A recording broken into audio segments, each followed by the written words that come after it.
Boye malamu na émission na biso ya mukolo mwalelo bande ko balandi appliquer télévision la chaîne de vérité bande ko balandi émission vérité de tout côté mbote na biso bipa nyonso ezwami biso merci surtout na fidélité pe na confiance au chaque jour bozali ko renouveler na kati la chaîne de vérité et voilà maman Joël Kombe tozali en direct na appliquer télévision la chaîne de vérité avec mon amboka Alain Bolodjoa président ya Lebat levons-nous et bâtissons et le monaye de tukosolo la mami matali mboka na biso République démocratique du Congo to pusani pembeni na ye mukolo mwalelo pambate to yebi eta uti kozonga bongo ko uta mboka mopaya to landaki lolenge nini azalaki reteni na service ya des hommes na aéroport international ya Njili bazwaki passeport na ye to koyeba azali na niveau nini aéroport na maimateli ba démarche pour na ko récupérer passeport na ye na kati émission na biso mukolo mwalelo to kolobela meeting ya mwana mboka Martin Fayulu na ngambu ya Chikapa cortège naïe ils allaient attaquer par une milice moins extrait il y a Maïwana Lolengeni Lekani et puis communion naïe na peuple bande konabiso na ngambu ya Chikapa ba déclaration topé ba adresse ya bayi mapinga o bazali apolitique contre bayi politique alors que tous allez déjà na ngonga ya pré-campagne to baïti campagne électorale pe ko banda kala mingité lecture ni président Alain Bolodjoa zali ko sala en rapport na Maïwana la Maïmatali question orale avec débat adressé à ministre ya finance question orale avec débat salami par député national Ados Ndombasi lecture naïe par rapport na ba révélation et salamaki na misolo et limaki on a jeu ya francophonie toyoka ki misolo penza et belé mais aussi relation et à président de la République Félix Tshisekedi lelo na France zali lolengeni ni pambate to mona ki Mélenchon ou yazali bongo moko ya ba opposant ya minene na ngambu ya France boye na yena mabele ya Congo ezalaki nini wa desali masolo to sola kati émission na biso mukolo mwalelo sans plus tarder na pesi matondo mingi na yo popo la yombo zo mi sima caméra na journal Senjadi ozali bongo na ngambu ya réalisation et voilà maman Joël Kombe nazali kosenga na biso ba nyonso tozali na besoin ya kotinda misolo na biso na République démocratique du Congo sans toutefois ko passer na agence Songolo ou Pakala moyen ezali sans télécharger application Sendwave tinda misolo na yo na République démocratique du Congo na Équateur na Bandundu na Kasai na Sankoro partout Picard télévision des PCB chance pour opportunité wana ya ko gagner 10 € na envoi na yo ya liboso en utilisant les codes promo le lien que vous allez comme on applique télévision ce qui par exemple au tindi $90 to pe 90 € na Kinshasa de quoi ko bénéficier na $10 de plus on envoie na yo ya liboso sans plus tarder to pour ça na déjà pembeni ya mon mboka Alain Bolodjoa président à Lebat levons-nous bâtissons mbote na yo et bon retour au pays mbote maman ngai mbote na balandi en tout cas merci beaucoup pour l'opportunité voilà Buta bozongi na yo santé lolenge nini okuti Lebat awa na mboka lolenge nini. Bon, on a écouté les battes assez bien qu'on a enregistré beaucoup de départs. Des départs départ en tout cas est belé, bandeko belé balongwe. Suite à quoi balobi que zali bango bayaki pona ko postuler.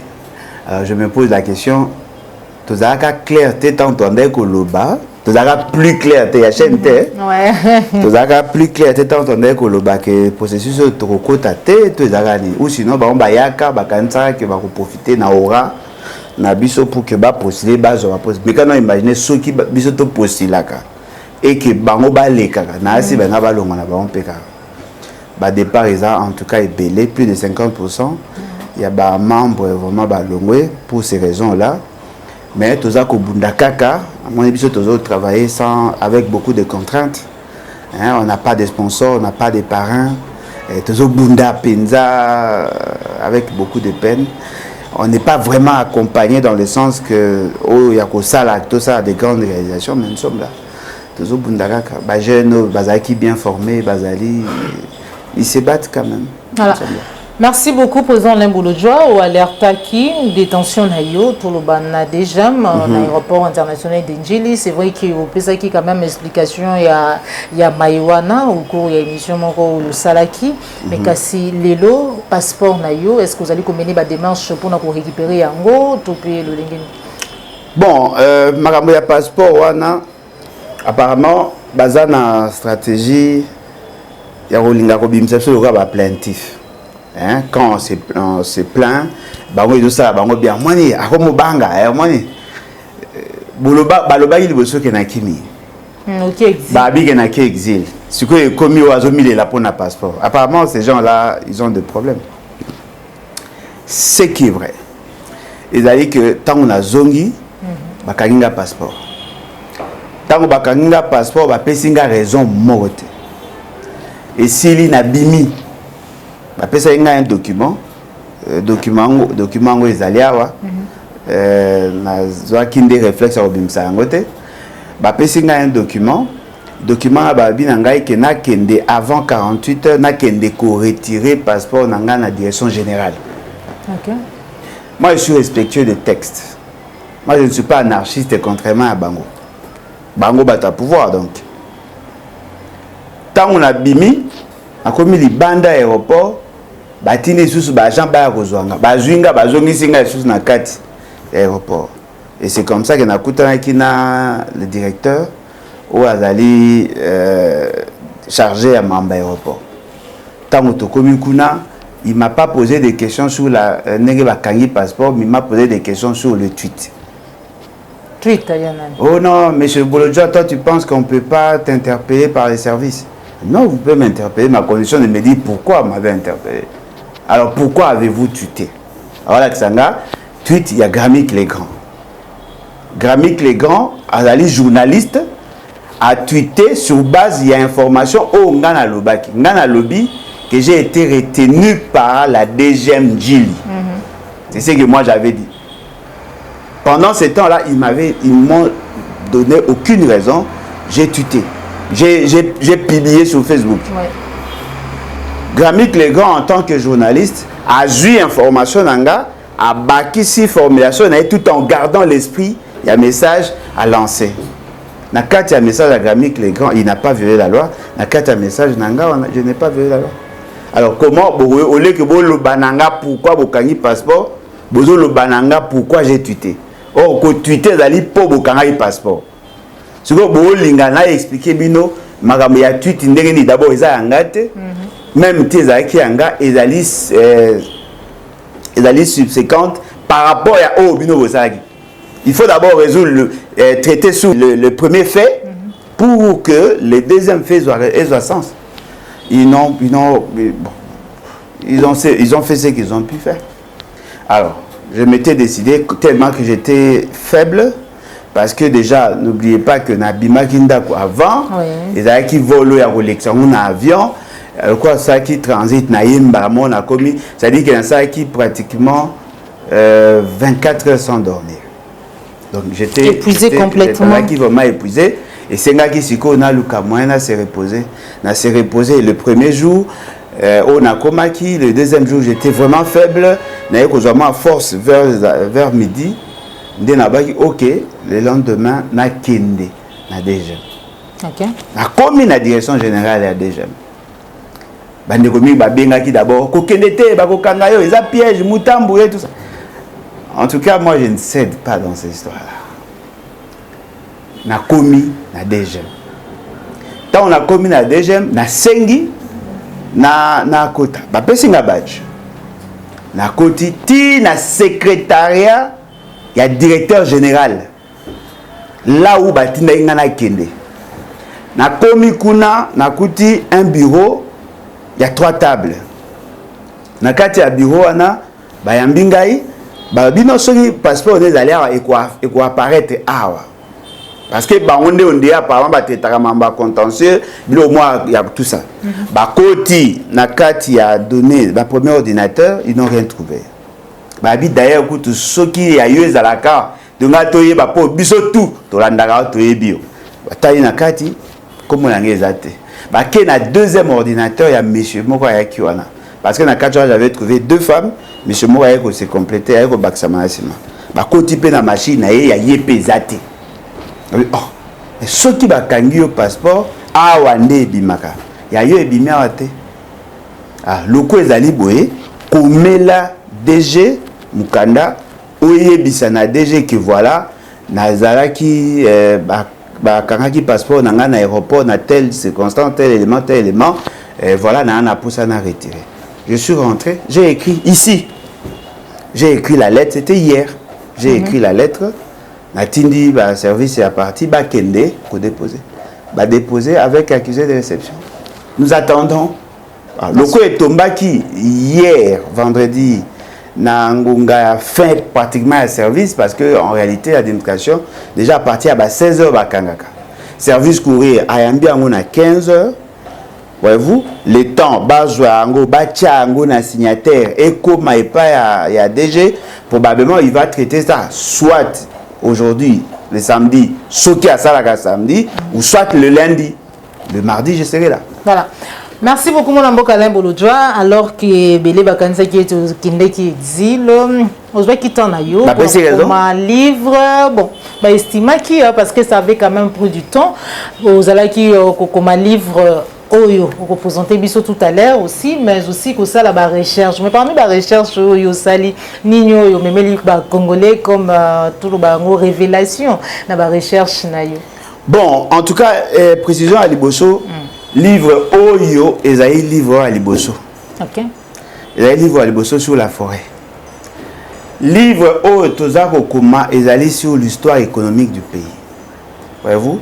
Tolingito expliquer dans la génération présente, dans la génération future, notre compréhension, il y a des faits sociaux où il s'alléma qui n'a période de roi de Belge dans la création du système économique. Parce que logo moko sengé toye bezali tozoko tenter qu'on se développer en échoue. Qu'est-ce qui peut justifier l'échec qui a toutes les politiques mises en place depuis 1960 jusqu'à ce jour? Bisso n'a pas donné na bisso sur sur base d'informations empiriques. Tozako kanisa que l'État congolais est né avec une déformation congénitale.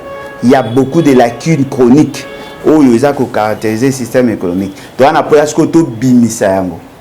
Tant que tu es en Belgique, parce que l'État congolais est né en Belgique, et plus précisément à Bruxelles, tu as élément oyo et zalaki à la base. Tant que tu es en profondeur, tu peux se rendre compte qu'effectivement l'État congolais a botamaki na ndenge mabe.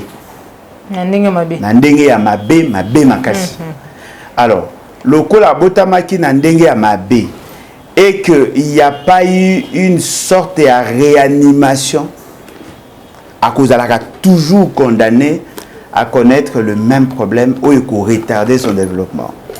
Il y a un autre en profondeur. Tant que tu na ba élément to kutani na décret royal il y a 1906 où le roi des Belges à Sengaki na l'administration belge va détruire toutes les données liées à la gestion na l'exploitation na ya Congo. Donc c'était ça raison et recherche na biso.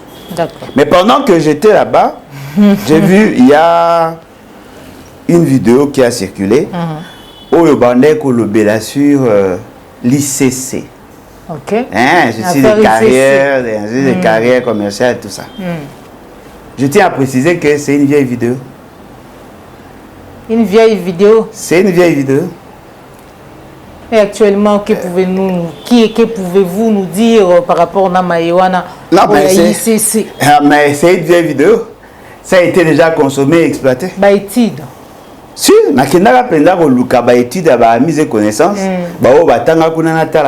tout ça pour inciter nos enfants à aimer l'école. Parce que moni, on a pris un exemple l'autre, ceux qui les lois Alain Bolodjoa a commis par exemple le gouverneur, a commis par exemple le ministre, a commis premier ministre ou président de la République. Il doit inciter les enfants à aimer l'école en présentant son propre cursus. Exactement. Moni? Si quoi, tant on a d'abord Luca, n'a pas donné, n'a moni qu'effectivement, bah négocier à tant on a ICC. Pour na kenara ba université mususu, mais on a ba kiper en open amité. Il y a ICC PC makasi poani parce que maman na biso moko que j'apprécie beaucoup, maman Sylvie Bongo, tant on a ko yamba ba po maman na zaka na gaz makasi. Tanga bande ko yambaka bato yambaka pe bande muzu balobaka batanga na ICC. OK. Le quoi azar na tuna. Bon, la palmarès, oh, vous êtes qui? Non, on a rien à poser na yé bakaka ba obaleka non, et ça confidentiel. Ah, confidentiel ndeni batumsu batanga. Ah, et ça confidentiel. Je comprends parce que j'ai au moins des notions d'organisation et enseignement. Oui. Ah, confidentiel parce que bazan à accord et à confidentialité, ils n'ont pas le droit de divulguer certaines informations. Oui. Bien que il y a des documents qui reprennent les noms, il y a bateau batanga kuna dans certains documents. Moni chaque promotion, bah ça la il faut publier avec photo, bateau, bah les cas, la promotion est bon. Ok, si c'est comme ça, il n'y a pas de problème. Maintenant, je vais chercher les facultés. C'est comme ça que vous avez la faculté. Na lukina, eh maman, na lukina. Eh bon, tant que ezaki na droit, na taille na droit, ezate. Tant que ezaki en matière de commerce, économie, tout ça na lukina, na luki sur les facultés, ezakuna faculté monsieur Toyoka kawa, kuna ezakate. Na jupe na publier na salaka effort za direct na Facebook pour que le bateke au montage au tout est na filmaka ngo direct mais salamaka na mois de mai de l'année de cette année batu ba kipete siko elo esengé na batu ba s'interroger pourquoi ebima ki mikolo. Je vais vous dire pourquoi. Ouais. Parce que c'était justement un élément de taille pour écarter la candidature de quelqu'un que je n'ai jamais cité le nom. Vous voyez? Badana posa ba écarter candidature, il y a Moutoumoro pour Babi que non, il a un faux diplôme. Ils ont utilisé ma vidéo. En oubliant que je ne suis ni le premier ni le dernier à avoir mené ces enquêtes-là. Au lieu que vous kende musika, et vous n'avez pas Sonia Rolé na tweet na yé, na Twitter na yé contre Twitter. Après ça, na position il y a institution wana d'enseignement supérieur sur ces fameux dossiers là. Là ils ont avec détail. Batanga na combo. Balakisa na faux document. Au lieu d'aller exploiter là-bas, non, ils voulaient maintenant exploiter la vidéo et tout ça, tout ça. Ah, je go bateau yo, bakanisi ke ngape na copie ya ko détruire candidature na bango, basiliki ya comme bango moti na ba message ba menace jusqu'à menacer les membres de ma famille.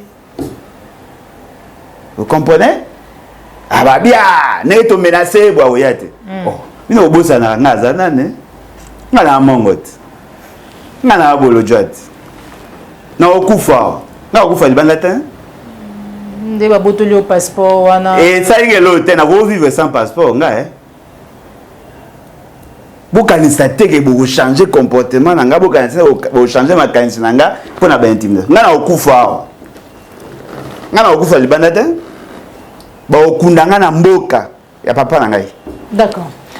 To solo la mami matali mboka na biso République démocratique du Congo alors que to zalaki kozela bokendi to lo balolengi wana ya ba casque bleu to pe ya ba ya 23 na fin décembre to ba été na décembre to yoki lelo ba sangani na ba yi FARDC mapinga ya biso pona ko défendre ba menace o ezali na porte ya Goma batalisi était Goma ezali o esengeli basimbate ba territoire misusu esimbama maïba yi MONUSCO bazalaki wana FARDC bazalaki wana mais cette fois-ci basangani lecture nous allons au sala par rapport na bu sangani wana na été surtout bengango opération conjointe tout bengango mutualisation des forces FARDC MONUSCO oh lobby MONUSCO atelisa qui était bazalaki na mandoki te ya ko faire face on a bayi M23 pambate bazalaki na mandoki ko leka batu nyonso. Bon, en tout cas,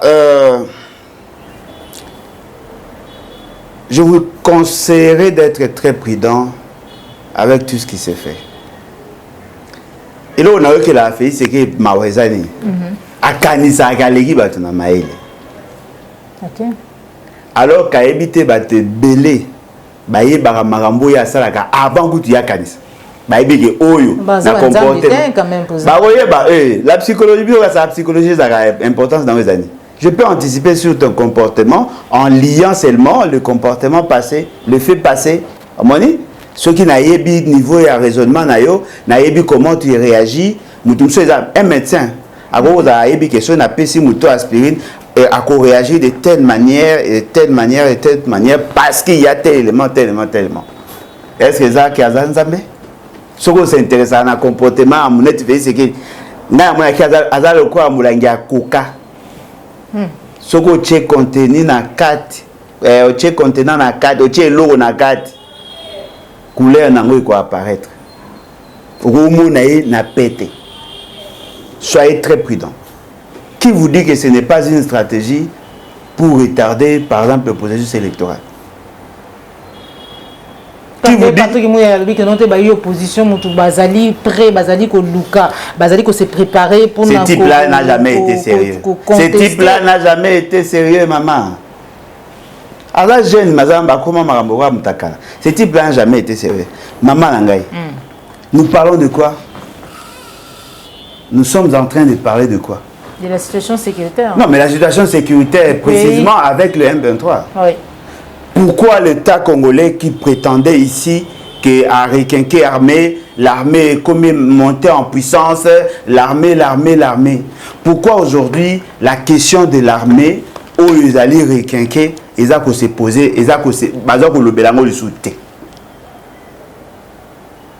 Si l'armée est nos forces armées est commis plus fortes qu'avant, en réalité, on devait sentir que le rapport de force a changé. Parce que tant que Bomaka, comment on appelle? Tant que Bomaka, Batuya Wazalendo, Baloba Nabisonine, Balabi Nabiso monté en puissance. Voyez-vous? Voilà, Basali défilé de mode na Bangwawa, Baleki na Batini na Bangwawa, Balati. Bazotambola moka gumbami amati afukami atamboli armée mati. C'est le moment de nous démontrer qu'effectivement l'armée a été requinquée. C'est là les grands débats. Bazako féliciter M. Félix, c'est que le fait qu'il y a une montée en puissance, pas de l'armée, mais il y a Wazalendo pour que Wazalendo va récupérer l'espace. On sous-entend que le Wazalendo serait plus fort que le M23, ils auraient récupéré des espaces. Oui. C'est comme une armée forte, une armée requinquée, avec les Wazalendo, les super-hommes, tout ça, Bazako Bunda. Alors, Bobanga Bazako Mandeni. Quand il s'agit de moi, si Goma tombe, c'est qu'il tombe. Malobanga, le bar, on a pas blague. Le bar, on a pas blague. Si ça tombe, c'est fini. On n'en parle plus de Félix Sekedi. Monisco est singulier qui est dans l'ombango. Nazoya, maman. Nazoya. Nazoya, ça vient de la très prudent parce que bateau, ça va bien, tu vas l'équipe à Pignon sur la maille. Et l'autre est allé vrai. Monsieur Félix Sekedi apparemment a plus à gagner si la guerre touchait Goma. Comment ça? Voilà, mais justement, cherchez, non, quoi, on a vu ça, c'est quand on a été à l'autre, cherchez l'information. Dans le raisonnement, il a fait ce qu'il dit, si Goma est attaqué, il n'y aura pas d'élection. Mais est-ce que son souhait d'élection est prêt? Maman, la donne à l'élection a changé. Félix Sekedi n'a plus la maîtrise de ce qu'il pensait. La donne a changé. La donne a changé parce qu'apparemment nous sommes dans la logique qui est accord. Kabila Félix. La donne a changé. Et l'autre est allé vrai. Si l'armée est en montée en puissance, si les Wazalendo Bazali fort tel que va présenter Kibino, moi je les soutiens.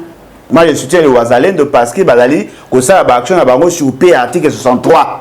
Où il lobby que tout Congolais a les droits et les devoirs sacrés de défendre l'intégrité territoriale. Ça, c'est l'article 63, premier alinéa. D'accord. Oui. Bazako Bunda, pour préserver l'intégrité territoriale, on ne peut pas les attaquer parce que c'est un devoir citoyen. Mais ce qui est vrai, on vous a vendu du vent. L'armée congolaise ne peut pas attaquer les M23. C'est là la vraie réalité. Mais là, les M23 avancent. L'armée congolaise ne peut pas attaquer les M23 parce que dans la logique qui a accord et a cessé le feu. Au même moment, Bazali ko lela été baillé M23 Bazali ko avancer. Pourquoi on va avancer? Maman, l'armée congolaise ne peut pas attaquer le M23 parce qu'ils ont la logique qui a cessé le feu. C'est ce que Félix Sekedi leur dit chaque fois. L'armée est prête à se battre. Félix Sekedi a Boïba Bunda. C'est ça la réalité. On a bien que vous avez subi haute trahison. Personne n'en parle. Maman, balobi boy. Article 63. Tout Congolais a le droit et surtout le devoir sacré de défendre l'intégrité territoriale. Tout agent public de l'État qui a une portion du pouvoir, s'il met en mal l'intégrité territoriale, il est qualifié de haute trahison. Il doit être arrêté, jugé et condamné, pendu même. Le quoi va exécuter la peine de mort, à retirer en prison jusqu'à ce que la mort s'en suive.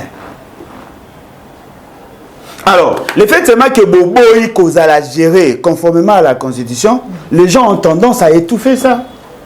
Si l'armée ne peut pas attaquer, c'est-à-dire que l'armée est en train d'être trahie. Mouto à l'obaki nabino, il faut que la MONUSCO parte. Basa l'union sur MONUSCO a parti. MONUSCO a l'ongwa déjà. Na ba zone oyo M23 azako occupé, na ba zone oyo EAC azako occupé. A l'ongwa déjà.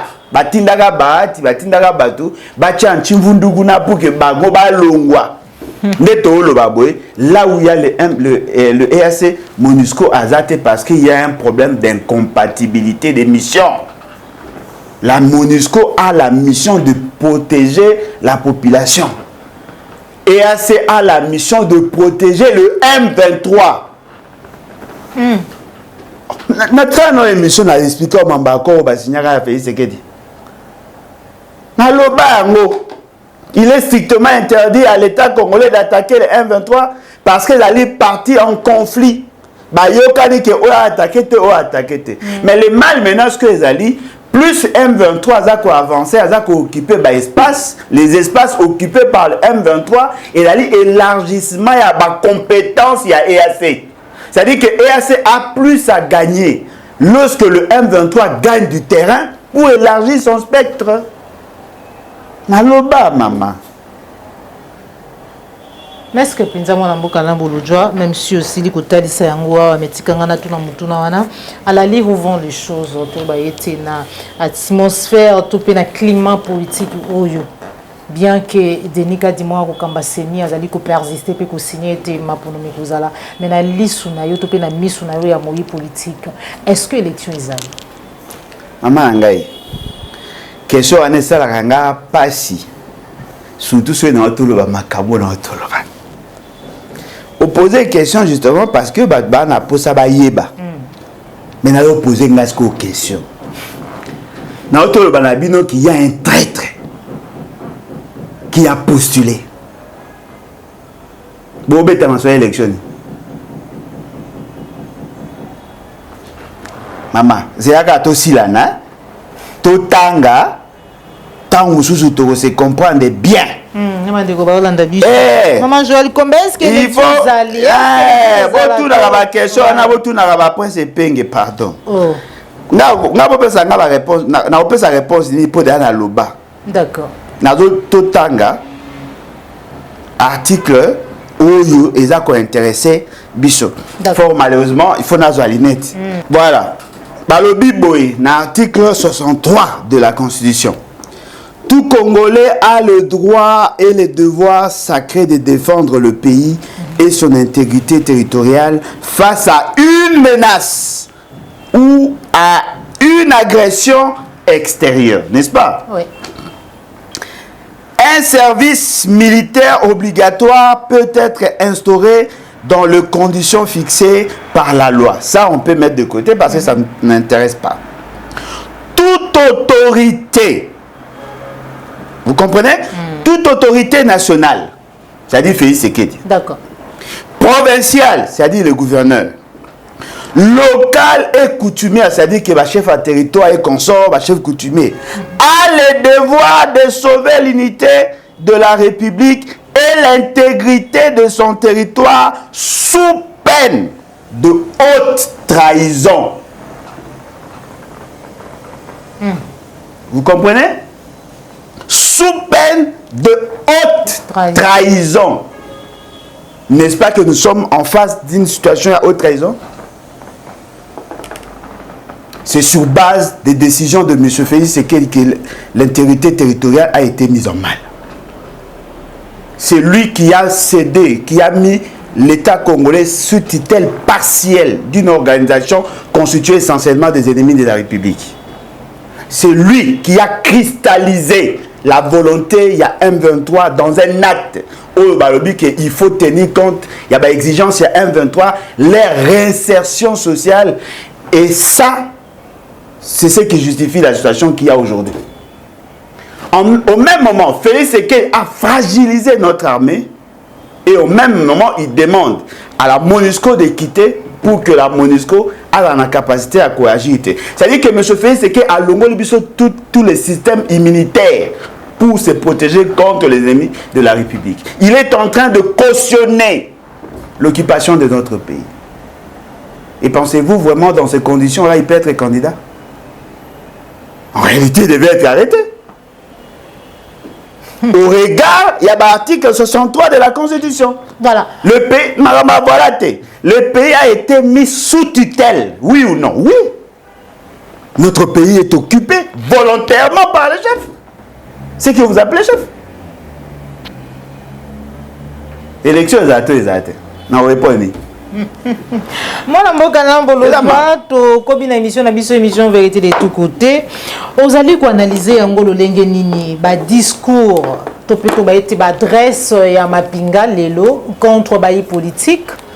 Olanda qui est général Ledi Kapen, après avoir gracié par grâce présidentielle, président de la République, nommé à titre exceptionnel général na Okatanga na miso tosali ko bazali ko exercer déjà fonction na d'une manière officielle à cela qui peut discours moko à l'égard ya bayi politique à kebisa ki bango mais aussi nangambu ya Kasai tolandi général John Tshibanga ou ya kebisi pe bayi politique alors que toyebi ete batuwa na mibale o ya kosala makambo ya na lolenge na ye o pazali kosala na lolenge na ye il y a pas longtemps général chef d'état-major Chiwewe atalisa ki ete bayi politique balongola mapinga na maimatali politique bayi mapinga pe babima na makambo etali politique mais loko yoka ete komi ba discours ya mapinga contre bayi politique analyse na yo qu'est-ce qui se passe, il y a un non-dit dans tout ça?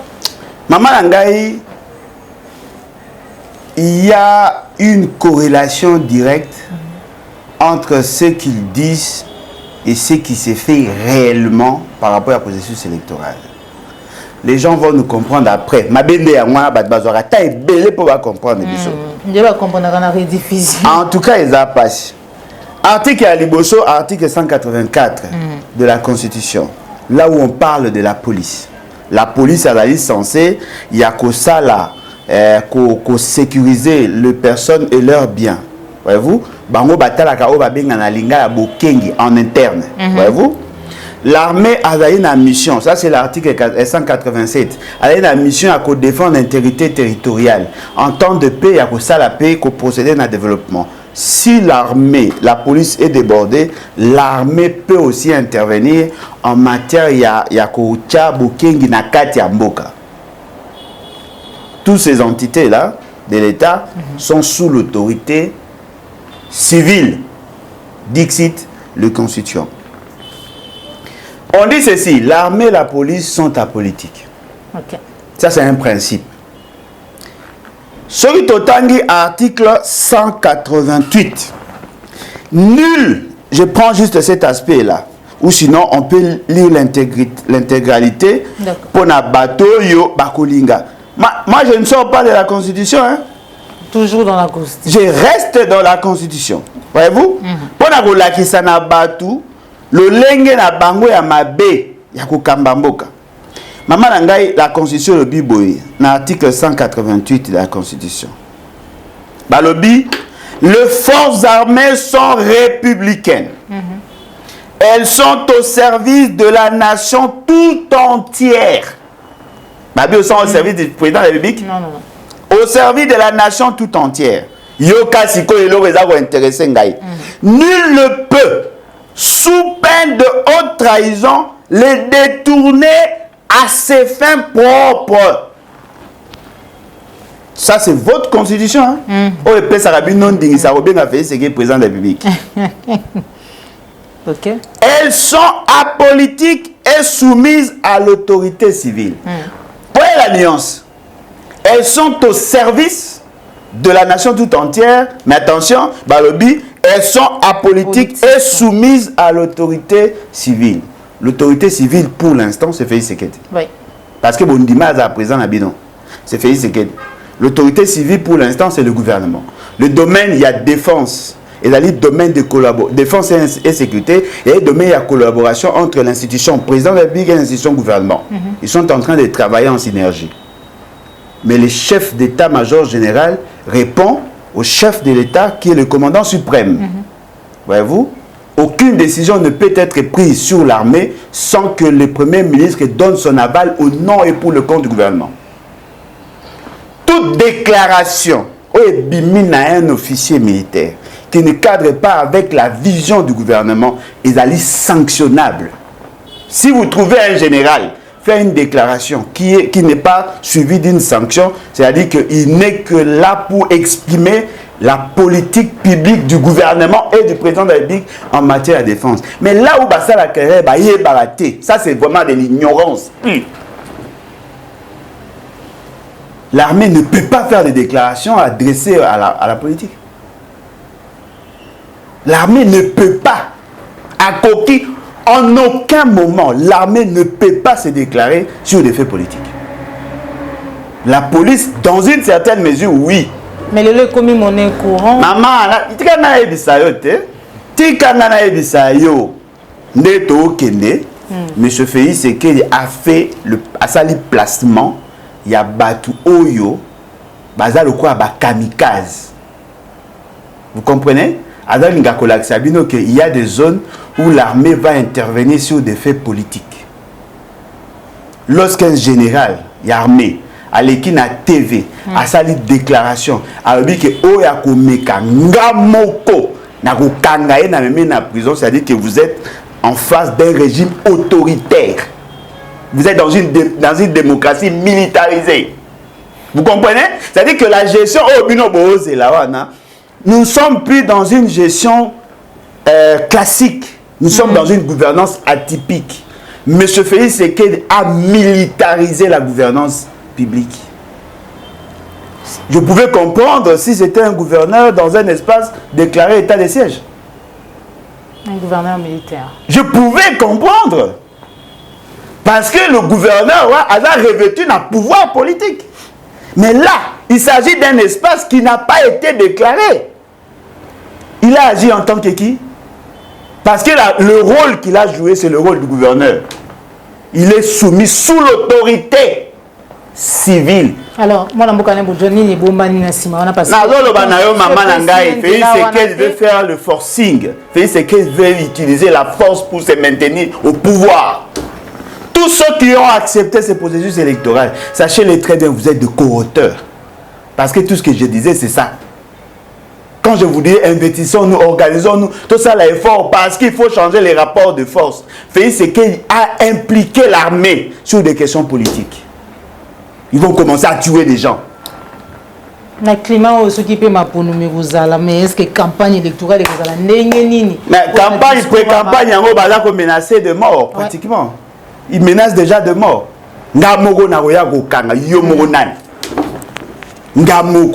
Est-ce que dans les temps, on va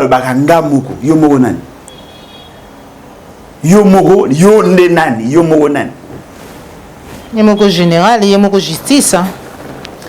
Voyez-vous, ma crainte est comme vous trouvez tout son sens. Il faut changer les rapports de force. Ce qu'au général, on a un lobby. Au gouverneur, on a un lobby. Ce qu'au il est strictement interdit au nom tshisekidiste de battre campagne là où les généraux en sa faveur. En ce moment-là, nous entrons dans la violation de l'article 188 de la Constitution. Nul ne peut, sous peine de haute trahison, les détourner à ses fins propres. Félix Sekedi est en train d'utiliser l'armée pour ses fins propres. Personne n'en parle. tout le monde a peur. Alors, dites-moi, vous venez vous enrôler carte à Mabé, c'est ni à Mabé, nous sommes affichés électoral à Mabé, loi électorale à Mabé, nous sommes à Mabé, bah on utiliser armée contre la campagne. Mais quand on imagine ça coïncide dans le moment où Fayoulou a reconnu Kassai. Déjà, il est strictement interdit à un Kassaïen de s'opposer contre Félix Tshisekedi. Des deux, tout Kassaïen qui vient avec un message contre Félix Tshisekedi, il faut pas mabanga. De trois, le gouverneur a bengi la population. A MC Bangobo s'est préparé au Nyon Soakoyawa contre Félix Tshisekedi. Il faut besoin parce que personne n'a le droit de battre campagne Namboka Félix Tshisekedi. Attaque ya cortège ya Monamboka Martin Fayoulou na Chikapa par une milice dans parti c'est pas une milice, c'est pas une milice. Malgré ça, quand même, tout le monde population en image Yango, le Lengeni Baye très déçu na bilan largement négatif il y avait ce qui je crois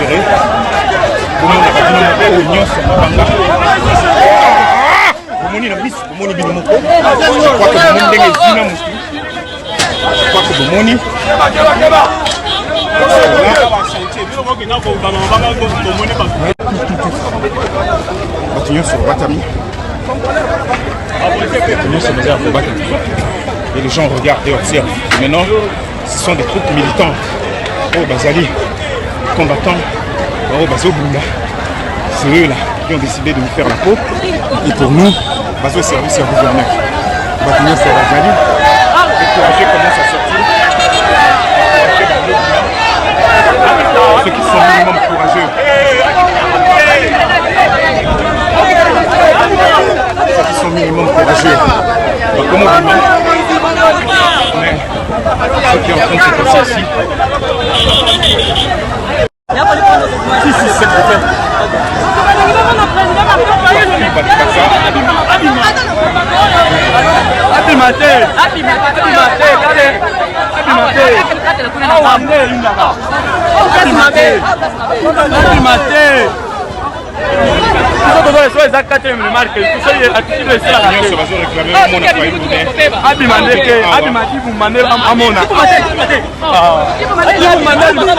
Calmez-vous les frères, ok?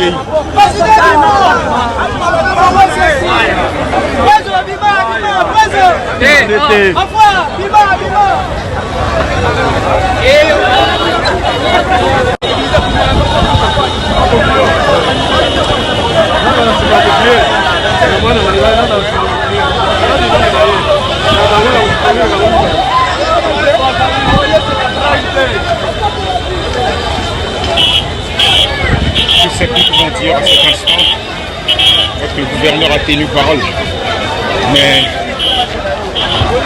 nous sommes là, c'est le plus important, et nous pensons que nous allons tenir ce meeting-là. Mais en termes de violence, nous pensons que ceux qui ont dit qu'on n'était pas le bienvenu ont fait ça.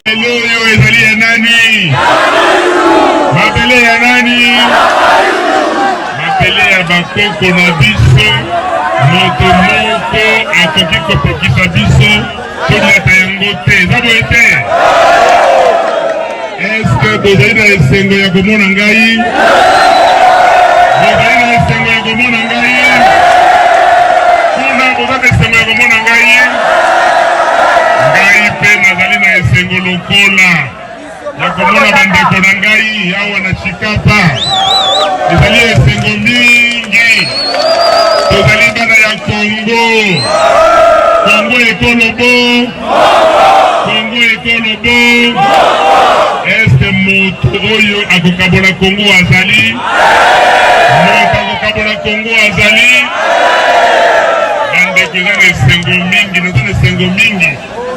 Mais nakoyebisa bandeko ya UDPS oyo balingi babebisa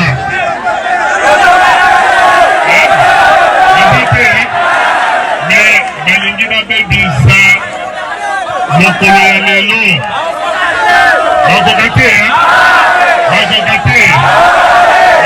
boye ale bosala boye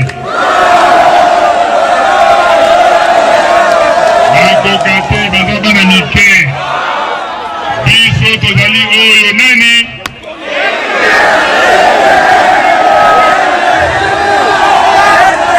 ezali buzoba Congo ezali mpona biso banso Nzambe na ngolu na ye apesi biso mabelo ya Congo alobi na biso tosala oyo tolingi mpo emata me biso toye tokomi na makambo ya buzoba me boyebisa bana wana kuna excusez bango, te pardonner bango. Non, mais tant que c'est pas une milice. Bon, la milice, c'est quoi?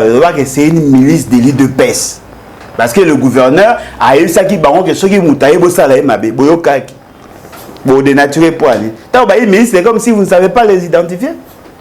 C'est une milice connue. Il faut une milice de telle. C'est déjà connu quand je vous dis que Martin Fayulu est en danger. Parce que balance qui message pour l'empêcher, il y a aussi ça. C'est comme Martin Fayulu a ressorti ça à Bandung. Bon, Pekisi, Moutou à Bandung, a ça la campagne na Kasai. Bino Boké na Kasai, Boké na Bandung. Pour Bino Banane. Beaucoup en Équateur, pour Bino Banane. Bino Boana d'or qui est partout, Batbana d'or qui est dans Bino Banane. Allez au vent des choses. Maintenant, s'il y a John Chibango, est-ce qu'il Nambujimai? Non, mais maman. Aza nani muto do tanga John Chibango aza nani? Il est au-dessus de la volonté du peuple. Aza nani? Il peut être général, oui, mais là, c'est pas sa fonction. Pourquoi les gens na esprit na bango? Non, John Chibango. Eh, la loi de l'usure s'impose à tout le monde. Tu peux être fort aujourd'hui, tu ne le seras pas dans 50 ans. Si aujourd'hui il est intouchable, demain il le sera. Il sera jugé et condamné. Merci beaucoup. Merci. On ne peut pas badiner sur la question de l'unité nationale. Moi, je ne suis pas pour les élections. Hein. Je ne suis nullement pour. Si vous interdisez à Martin Fayulu de battre campagne à Kassai parce que Bino Boaba Louba soutenir Moulouba. Sachez-le très bien, les autres tribus vont réagir de la même manière. C'est ce que je ne veux pas. C'est ce que moi je ne veux pas. Nous sommes battus pour l'unité nationale. Nous l'avons hérité. Bravo à Mobutu. Lui au moins il a pu réussir là où les autres ont échoué. Bravo. C'est ce que moi je ne veux pas. Pourquoi voulez-vous que les autres battent en paix alors que Bino Bobo ça la malaise? Comment on peut faire d'une province le fief d'un candidat? Dans la constitution, ils allaient strictement interdit. Il y a une partie à Congo ou imposer un parti État. Combien de questions à haute trésor fait ce qu'il a posé? Toutes les dispositions de la constitution, il ne fait que violer. Et tout le monde a peur d'en parler. Martin Fayulu, dans le bas en côté, il y a une élection à B. Tu peux imaginer, pas Martin Fayulu dans le Yégi. Bouyib Sangani. Bouyib Saba Congolais ni Nabzo Baboli. Bouyib Saba Oni. Bouyib Tchatson la guerre civile. Balbi te maluba gouverneur wane bima ki babimisa ki yango na contexte ya discours na ye pamba te to mona ki document il y a c'est ça que vous allez kosenga ya ça la correctif ya ba propos na ye ce qui n'a pas été fait to moni groupe batu na ye ba dénoncer balobi ete maluba ni zala ki lolengi wana te. Alors que ce sont les gens de même propos. C'est ça. C'est quoi ça? C'est ça. C'est ça. Conseil supérieur à audio. C'est ça qui. Ça c'est n'importe quoi. Mboga c'est poli. Mboga c'est poli. C'est ça que je dis. Mboga c'est poli, maman. Maman, tikanga loba. Mboga c'est poli. L'immoralité atteint son paroxysme. Mboga c'est poli. C'est ça. Moi mboka Lambolojwa na banza yete tango zalaki na libanda ya mboka ya Mboya oyandaki lolenge nini ministre ya finance Nicolas Kazadi atalisaki maimalekana-ki na jeu ya francophonie ba yokanaki elongo na OIF ba décaissé 48 millions de dollars on a réussite ya jeu ya francophonie et la grande surprise il y a ministère ya finance to pe ya gouvernement mais solo ebimaki ezali bongo 324 millions de dollars. dépassement wana c'est dit à quoi Tolandi et Isidore Kwanza se défendre lui il y a pas eu dépassement nangonga to ko solola mwana mboka doso ndomba siwe ebele ba congolais ba pesier le monde na musala zali ko sala asili ko adresser question orale avec débat et pas ya ministre ya finance pour te expliquer qui clairement toto ba plus clair maiwana o yi atalisaki ozali ko analyser yango lengini comment est-ce que to kolonga di 48 millions de dollars à 324 millions maman ngai ozotuna que pendant l'occupation organisée les Jeux à francophonie s'est craché sur la mémoire. Il y a Batunyo so Bakufa. Si on répond à la question, on a le bas déjà. Position n'a pas connu maman. Parce que tout le monde a qui Jeux à francophonie au Simbate, vous allez la réussite. Na le bango. Na le bango. Na mona qui va savoir qu'il y a un commentaire et non non les amis batamabo mamutana le bango soit na Facebook, soit na Twitter, soit na vidéo, soit na audio ou soit na solane na chambre. Na le bango. Na le baka Ezab Zoba kusala Jeux à francophonie na ngonga oyo Mboka eza occupé pe tombaki na période M23 aza ko gagner terrain. Mboka eza na difficulté tozo mbonga to tcha na armée. C'est ce que moi j'avais dit. Na ba ki réussir et réussir. Est-ce que réussir? Je peux vous montrer hein? Moi j'étais à Stockholm. Na l'un de bateau ba parrainage à francophonie. Noir à français. Oyo Azalaki à la tête. Il y a des délégations au Bayaki dans le cadre de la Jeux à francophonie. Les Jeux à francophonie étaient un échec. Ah bon? Bino Bozaki attiré par les à côté, attiré par la lumière, attiré par la peinture. Bango Bandé Goza a qualité à jeu. Le jeu a été un échec. Voyez-vous? Les Français ne s'y ont même c'est intéressant qui même pas Nayango. Et les gars qui pendant quelques heures, quelques minutes n'a pas chaîne na bango, mais les Français eux-mêmes n'ont pas été attirés par ça. Parce que les gars sont attirés par les spectacles. Spectacle à Malonga, bah monité. Voyez-vous? Ce que je dis, sous réserve, les bateaux à fondre en France. Est-ce que les Français eux-mêmes s'intéressent à Nayango?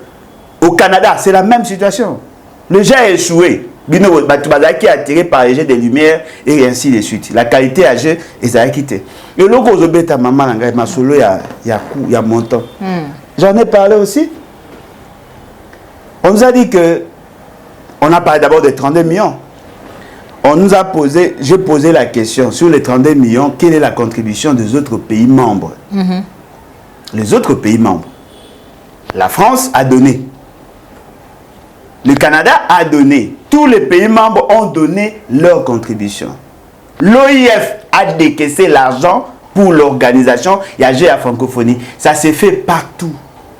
Il y a eu des sponsors. Parmi les sponsors, les joueurs automatisés, ils ont sponsorisé les Jeux à francophonie. Oyozo Beta à 48 millions. Et d'aller côte part à gouvernement. Ok. Gouvernement, n'a 4 documents à lobby qui a mis 48 millions sur demande. Il y a Mouto qui chargé à gérer 48 millions. Parmi les dépenses, il y a des dépenses liées à la prise en charge du personnel qui a participé en termes de motivation, en termes de transport. L'essentiel de ces gens-là n'ont pas été payés. C'est-à-dire qu'il y a des dépenses au il y a 48 millions, les dépenses incompressibles n'ont pas été prises en charge. Cet argent a servi à quoi? Ce qui est grave, ce fameux ministre de la honte vous dit qu'il y a eu décaissement de 324 millions. Oui. Si vous faites des calculs grossiers simples, on a pratiquement multiplié par 8. En sus, il y a principal margé dans le budget, ils ont dépensé en sus de ça 700% en plus. Fois 8. 700%. C'est-à-dire que 100% au à 48 millions, plus 700% on va décaisser. Ce qui est surprenant, les dépenses prévues à 48 millions n'ont pas été prises en charge. Vous avez voulu danser? Vous avez chanté? Dansez maintenant? Dites-nous oui. L'État congolais était-il urgent pour nous de dépenser 324 millions de dollars? Autour de qui te senga MONUSCO, non? Pour y soutenir biso par rapport à la logistique. Les 324 millions ne pouvaient et qu'on soit charge, il y a déplacé 6 900 000 Congolais déplacés internes, non pris en charge par l'État congolais. Nos militaires n'ont pas de rations, n'ont pas d'équipement pour sécuriser l'intégrité territoriale. Vous avez préféré organiser les Jeux à francophonie pour nous la tape à l'œil dans la France, qui par ailleurs n'est plus avec vous. Voilà pourquoi vous trouvez le fait seulement que la France n'est plus avec Félix Tshisekedi. Agnès se rabattre maintenant dans l'opposition. On n'est plus avec Félix Tshisekedi. Je vous dis, Félix Tshisekedi est vomi partout. Quand je vous disais que la donne... la raison, il y a non, mais il est impropre. Il est impropre. Il ne peut pas être consommé en international. Il est impropre. C'est ce qu'ils disent là-bas. Il est impropre. Voilà pourquoi il veut se rabattre maintenant dans l'opposition pour Lucas Arkoubouté. En position de l'autre. L'aspect diplomatique qui a joué à francophonie. Bah, vous que ceux qui ont déjà à francophonie, ça pour la visibilité. Quelles sont les retombées? Sur le plan économique, combien de Congolais ont-ils gagné des marchés? Même les gens qui ont eu à travailler, ont-ils perçu même per diem? Bazui à ta transport, il n'y a pas de Bazui. Qui ont gagné? Ce sont les mêmes voleurs. Ce sont les mêmes voleurs. Mais attention, moi je suis économiste. Je vais maintenant commencer à juger ces messieurs et ministres de la Finance. Lorsque on est dans les finances publiques, aucun décaissement ne peut être effectué sans un soubassement légal.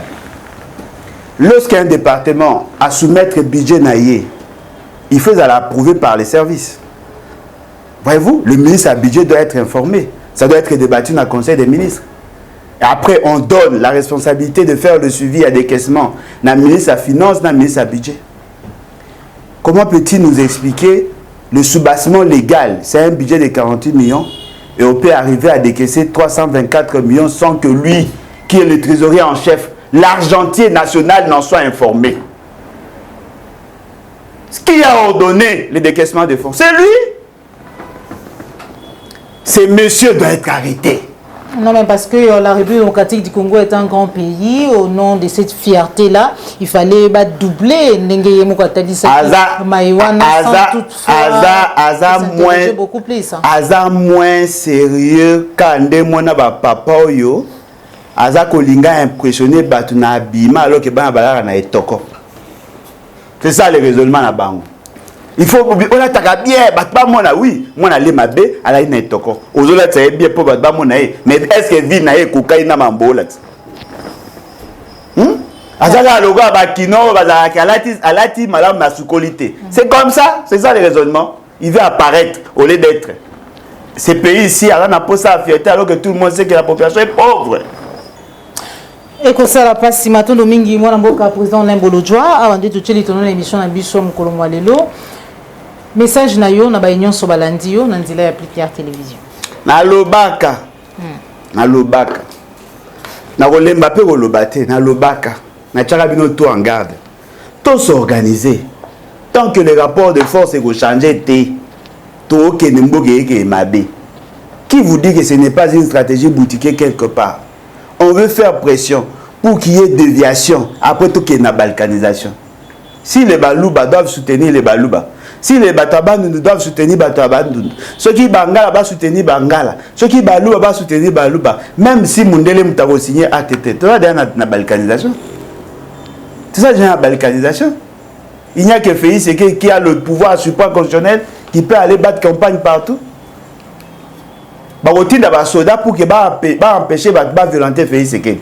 Martin Fayulu le quoi dans soldat te. Bango ba ko violenter. Mboka oto obeta isolo mboko ba menasaka Denis Sanga. Mutu na emo okuta ta kufa babomai. Personne n'a été sanctionné. David Kala babomai pekaka. Aucun jugement hein. Akenda la boy. Aucun jugement. Alors, dites-moi, mboka ezalaka boye? Mboka ngonde yango oyo, oyo bino bosa élection yango oyo. Bon, na lobby na nga hein, na lobby. Merci. Numéro de téléphone.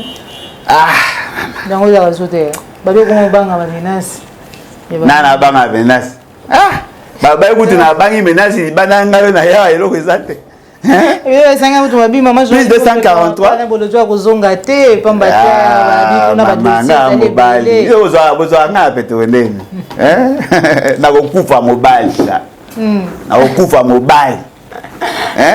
Plus 243, 81, 250, 28 51. 81, 250, 28 51. Na Facebook, Alain Bolodjoa Ibola. Na Gmail, Alain Bolodjoa Ibola 77@gmail.com. Merci beaucoup, président Alain Bolodjoa. Merci na baignon sur vous qui bakwa kolanda biso mukolo mwalelo. Tozala qui en direct. Tokutani bongo malasima toujours. Supplie Claire Télévision Nation des Vérités. Au revoir.